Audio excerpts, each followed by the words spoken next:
Welcome back to Good Day. What happens when a bachelor and a knucklehead meet one-on-one in an old wrestling ring? We don't know. It's never happened before. No. But we're sure it'll be entertaining. Michael, is that it? Michael, Yep. Spelled differently? A little bit. Orson and Justin Notke. Yep. All right, join us from Olde Wrestling. Welcome. Thank you, guys. Thanks for having us. I've never heard of Olde Wrestling, I have to say. What is it?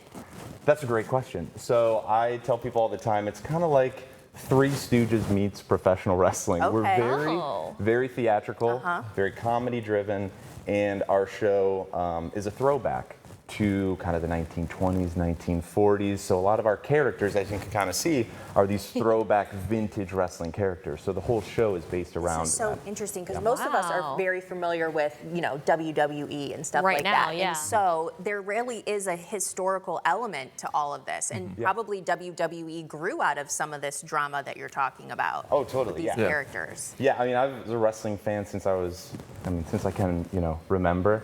And like you said, we've got these historical figures like ourselves. Mike plays Jacob Braun, great, world traveling strongest man in all the land. Strongest man in all the land. Myself, I'm a bit of, like John L. Sullivan, a, bare knuckle pugilist. back in the So day. you guys are playing people who were actually wrestlers back in the day.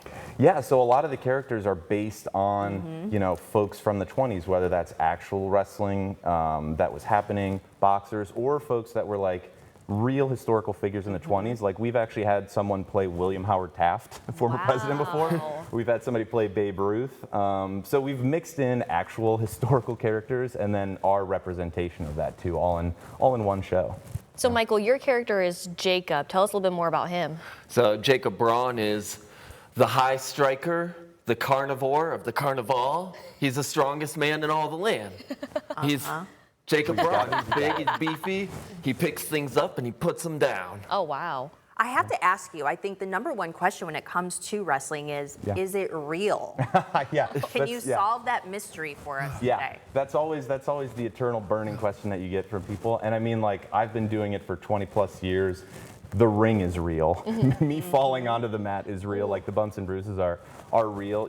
Like I said, it's still a very theatrical performance, but like what we do is we're essentially stuntmen in there. Like you see it right now, like you're getting flipped and turned and thrown, and but you guys practice this stuff in a way that limits the hurt and the harm, right? Yeah, you try to. Still risky though. Still risky, but you try to. That's where like training comes into play. There's a lot of groups, even groups around the area that you're training, weekly just to make sure that your body is used to the bumps, used to the But like atmosphere. getting kicked in the face like that, one thing could go wrong. The foot lands the wrong way. I always watch this stuff and I'm like, lose a tooth. How do you avoid being hurt doing that kind of stuff? Sometimes luck, sometimes chance. You guys like the pain. Well, yeah, maybe a little bit. We're a little bit off, I would say. Yeah, we're not all Plead there. the fifth on camera. Right. But you trust the people that you're in the ring with. Right. You know what I mean? Like it's a big built on trust to make sure that like you're taking care of one another. Because you guys are also not only athletes, but like you said, you're also kind of actors as well too when it comes to the show. Yeah, very theatrical performance. I mean, when the cameras are on, right, then we light up and we come into character, And we're still working with our opponents to put on the best show possible. So What do you think it is about this kind of wrestling versus the wrestling that is very mainstream that has you interested in doing this kind of wrestling, the old time stuff? I mean, I started this in 2013 and as just kind of like an idea, a niche idea, like, oh, let's try this old timey, show. I've always been a fan of history, and it was just meant to be a one-off. And it kind of grew, and we started to do shows like in the tri-state area, and now people have really, clung on to it that aren't just wrestling fans. We've found that it appeals to people that are going for just like I said, a theatrical experience. Like if you would go to like the ballet or a play, and we found that a lot of folks are like, yeah, I'm not a normal wrestling fan, but like I'll go to your guys' shows because I'll laugh. They usually don't go to wrestling shows, so some of the things that they're seeing that we do is maybe common for a wrestling fan, but for someone that's going for the first time is just like in awe of what we're doing. Now I'm curious, are these shows appropriate for children? Yes. Oh, They're absolutely. good. Okay. Yep. Yeah. Yeah, all the shows that we do, family friendly, you know, I would say like a PG atmosphere. Like I said, it's very Three Stooges meets Yeah. a lot of pratfalls, you know. How Yeah. many wrestlers do you have doing this? Yeah, so it depends. I mean, our show coming up, I think we've got like 14 or so wrestlers that from all over the Midwest. We'll get talent from, like I said, Michigan, Indiana, Kentucky, Ohio. Oh, wow. And so you guys are putting on these shows, but like you said, you guys are also kind of rehearsing and making sure that everything is done safely too. So it seems like a lot of time you're putting into It it. definitely is. Yeah, Yeah. it definitely is a lot of time in the planning and the prep and like making sure we're getting the word out. Thank you guys for the help. Yeah. Of course.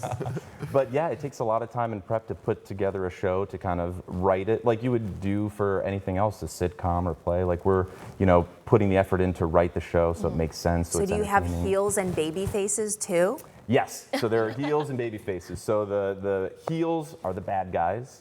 The baby faces are the good guys. Which are you guys? I don't know, Jacob Braun, you want to go first? I mean, it depends. You know, sometimes I'm a heel and I'm very boisterous with my muscles and showing everyone. And then other times I can be a baby face and just do a Good guy. little comedy in there and spin people around, and everyone has a good laugh. Nice. Now, when is your guys' next show? When, where, what time? How can people get tickets? So our next show is just a week from tomorrow, so April 11th, and it's not too far from here in Edgerton, Ohio, just a little bit, you know, west. And so we worked with Main Street Edgerton. It's this great organization that puts on events, supports local businesses. So they're actually bringing us into town. Nice. And this is what we found recently, is that people have heard about the show. We've reached out to these towns and organizations, and they want to bring the show in because it's unique, it's different. And we love doing it in small towns. So we're really excited about being here in Edgerton. So it's, Saturday, April 11th. Doors open at 6:30, bell time at 7.